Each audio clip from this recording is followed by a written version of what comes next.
Hello నమస్తే అండి. కూటమి ప్రభుత్వంలో జనసేన నాయకులు పవన్ కళ్యాణ్ గారు ఒక భాగస్వామి. అయితే కూటమి ప్రభుత్వంలో ఆయన ఉండటం వల్ల కొంతమంది వైసీపీ నాయకులు తట్టుకోలేకపోతున్నారు. దీనికి సంబంధించి పవన్ కళ్యాణ్ గారిని రాజకీయంగాను అలాగే వ్యక్తిగతంగాను కొంతమంది వైసీపీ నాయకులు దూషించడం మనం చూస్తున్నాం. ఆ విషయాలపై మరిన్ని విశ్లేషణ చేయడం కోసం మన ముందు కళ్యాణ్ గారు ఉన్నారండి. వారిని అడిగి మరిన్ని విషయాలు తెలుసుకుందాం. అమ్మా, మనకు పవన్ కళ్యాణ్ గారు కూటమి ప్రభుత్వంలో ఒక భాగస్వామి మీకు తెలుసు. అవును. అయితే కొంతమంది పదే వైసీపీ నాయకులు పవన్ కళ్యాణ్ గారిని రాజకీయంగాను అలాగే వ్యక్తిగతంగా దూషించడం మనం చూస్తున్నాం. దీనిపై మీ అభిప్రాయం ఏంటో చెప్పండి. దానిపై నా అభిప్రాయం ఫస్ట్ ఫేమస్ కావటానికి. ఎందుకంటే పవన్ కళ్యాణ్ అనే వ్యక్తి సామాన్యమైన వ్యక్తి కాదు. మీరు రాజకీయంగా పేరు తెచ్చుకోవచ్చు, మీరు రాజకీయంగా బలపడవచ్చు. ఆయన పవన్ కళ్యాణ్ అన్న సమాజానికి, కార్యకర్తలకే గాని అభిమానులకే గాని ప్రతి వాళ్ళకి యావత్ ప్రపంచానికి దేవుడు పవన్ కళ్యాణ్ అన్న. మంచి మాట చెప్పారు. యావత్ ప్రపంచానికే దేవుడు. అటాటి వ్యక్తి ఆయన ఎందుకు దేవుడు అన్నానా దానికి కూడా చెబుతా.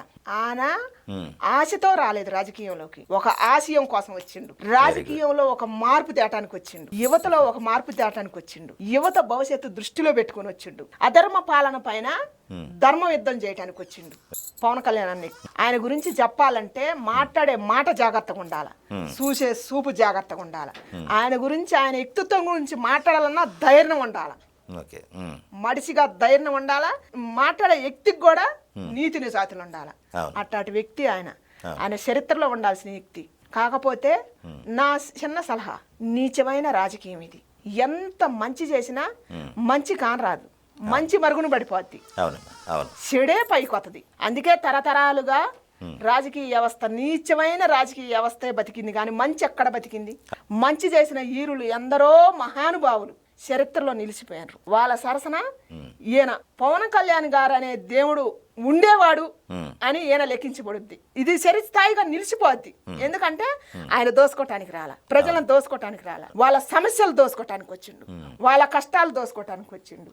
వాళ్ళ కన్నీళ్లు తన కన్నీళ్లుగా అనుకొని ఆ బాధలు వివరించడానికి వచ్చిన వ్యక్తి కాబట్టి అట్లాంటి వ్యక్తి గురించి మాట్లాడాలంటే చాలా ఉంటాయి ఎన్నో. ఓటు హక్కు లేని వాళ్ళకి కూడా ఎంతో మందికి పవన్ కళ్యాణ్ గారు సహాయం చేశారు. అయితే కొంతమంది అనేది ఏంటంటే వాళ్ళు ఏమన్నా ఓట్లు వేస్తారో నీకు ఏ విధంగా ఉపయోగం అనేసి ఆయన అన్నా సరే, ఆయన ఏంటంటే నేను రాజకీయాల కోసమో లేకపోతే ఏదో కాదు, నా ప్రాంత ప్రజలు లేదా నా రాష్ట్ర ప్రజలు బాగుండాలన్న ఉద్దేశంతోనే ఆయన సొంత డబ్బులతోనే అన్ని ఖర్చులు చేస్తున్నారు. అది మనందరికీ తెలుసు. అయితే అలా చేయటానికి ఆయన్ని అలా చేస్తున్నా సరే మన వైసీపీ వాళ్ళు విమర్శిస్తాం, మనం చూస్తున్నాం. అసలు వాళ్ళు పదే ఎందుకంటారు విమర్శించడం? వాళ్ళు వైసీపీ నాయకులు విమర్శించడానికి ఎందుకంటే రాజకీయంగా వాళ్ళకి అనుభవం లేదు. ఫస్ట్ రాజకీయంగా అనుభవం లేదు. ఎందుకంటే వైఎస్ఆర్ రాజశేఖర రెడ్డి గారు ఉన్నప్పుడు ఇట్లాంటి నీచమైన రాజకీయం చేయలేదు ఆయన వ్యక్తిగతంగా కానీ రాజకీయం పరంగా కానీ. అప్పుడు పెద్దలు గౌరవనీయులు మన వైఎస్ఆర్ రాజశేఖర రెడ్డి గారు కానీ, మన చంద్రబాబు నాయుడు గారు కానీ, అప్పుడు ఉమ్మడి రాజధాని హైదరాబాద్ ఉమ్మడి, ఇప్పుడు 2 రాష్ట్రాలుగా విడిపోయింది కానీ అప్పుడు ఈ 2 రాష్ట్రాల ప్రజలను కూడా వాళ్ళు అనుభవంతో పరిపాలన చేశారు. ఈ అనుభవం ఎక్కడ జగనన్నకి ఎక్కడుంది? లేదు కదా. అనుభవం లేదు, ఆలోచన లేదు, అవగాహన కూడా లేదు. ఆయనకి ఏముంది? వ్యక్తిగతంగా టార్గెట్ చేయాలా, మడిసిని అవహేళన చేయాలా. అది రాజకీయమా? అది రాజకీయం అయితే కాదు కదా. అందుకని అలాంటి వాళ్ళ గురించి ఎంత తక్కువ మాట్లాడితే అంత మంచిది. ఇక్కడ మన పవన్ అన్న విషయానికి వస్తే, అన్న రాజకీయం అంటే ఎలా ఉంటది? ఓటు ఉండోళ్ళకి డబ్బులు పంచి పెడతారు. ఎందుకంటే నెక్స్ట్ ఓటు వేయటానికి కాబట్టి. మన పవన్ కళ్యాణ్ అన్న ఓటు కోసం ఆలోచించలే, ధర్మం కోసం ఆలోచించిండు. అనాథ పిల్లలు ఎందరో వాళ్ళకి సహాయం చేసిండు, వితంతులకి ఎంతమందికో సహాయం చేసిండు, ట్రాన్స్జెండర్లకి ఎంతమందికో సహాయం చేసిండు. ఇట్ట అనుకుంటూ పోతే ఎన్నో ఉన్నాయి. ఆయన 70 ఏళ్ళ మన స్వతంత్రంలో కరెంటే లేదంట అసలు ఎంతవరకు. అట్టాటి ఊర్లో కూడా మన పవన్ కళ్యాణ్ అన్న కరెంటు తెప్పించిండు. ఇటాటి ఆయన చరిత్ర ఎన్నో ఉన్నాయి. అందుకని నేనంట ఒకటే మాట, పవన్ కళ్యాణ్ అన్న ఒక సుభాష్ చంద్రబోస్, ఒక అల్లూరి సీతారామరాజు, ఒక భగత్ సింగ్ ఇట్టాటి మహానుభావులు చరిత్రలో నిలిచిపోయారు.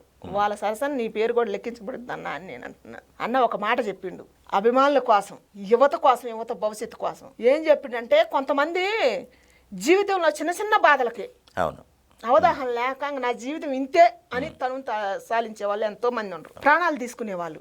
వాళ్ళ గురించి ఒక మాట చెప్పిండు. మహిళలకు కానీ అబ్బాయిలకు కానీ ఇద్దరికి, యువతకి యువకులకి ఇద్దరికి ఒక మాట చెప్పిండు.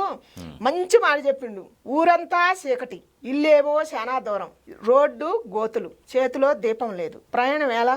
అందుకని నీ గుండె నిండా ధైర్యం తెచ్చుకొని నీ ధైర్యమే నీ కవశం, సాగిపో మిత్రమా అని మంచి మాట చెప్పిండు యువతకి.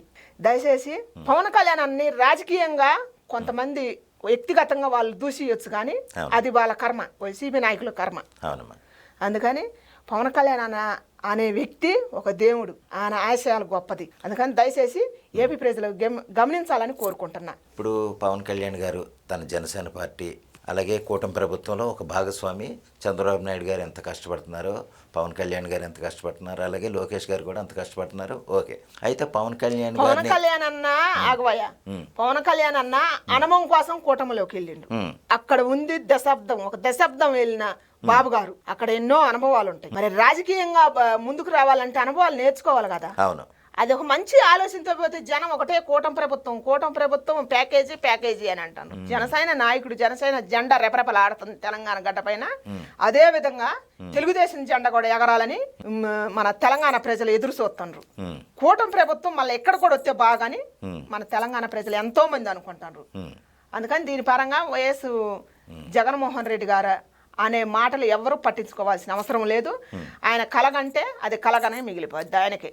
ఇదండి మన ముందున్న కళ్యాణ్ గారు చెప్పే మాట ఏంటంటే, కూటమి ప్రభుత్వం నుంచి పవన్ కళ్యాణ్ గారిని ఎవరూ వేరు చేయలేరు, వేరు చేయటం సాధ్యం కాదు. ఆయన అనుభవంగా ఆయన్ని కొంత రాజకీయాలు నేర్చుకోవాలి, అభివృద్ధి చేయాలంటే గనక అనుభవం ఉన్న నాయకుడే మన రాష్ట్రానికి సీఎంగా ఉండాలన్న ఉద్దేశంతోనే పవన్ కళ్యాణ్ గారు చంద్రబాబు నాయుడు గారితో జతకట్టారు. అందువల్ల ఏంటంటే వారిని ఇద్దరిని వేరు చేయటం సాధ్యం కాదనేసి చాలా క్లియర్గా చెప్పారు. అమ్మ నమస్కారం అండి. నమస్కారం.